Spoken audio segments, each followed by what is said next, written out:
May malaking update si Pag-ibig na dapat mong malaman kung balak mong bumili ng property.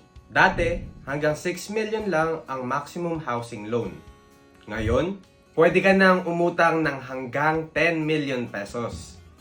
At malaking bagay to, lalo na't pataas ng pataas ang presyo ng mga properties.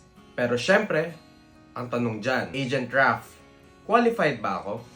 Hindi ko masasagot agad, pero mabibigyan kita ng mabilis na guide. Isa sa mga magandang rule of thumb kapag bumibili ka ng property, dapat at least 3 times ng monthly amortization mo ang gross monthly income mo. Halimbawa, kung nasa 20,000 ang magiging monthly amortization mo, magandang benchmark na nasa around 60,000 ang gross monthly income mo.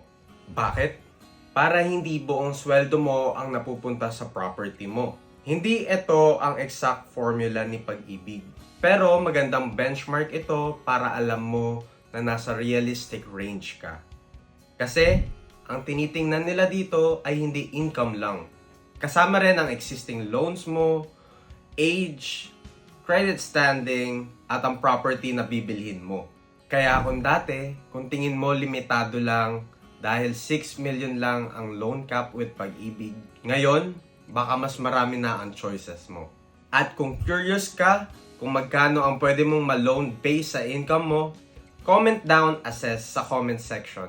Tingnan natin kung pasok ka sa qualification at kung magkano ang maximum budget mo para sa property.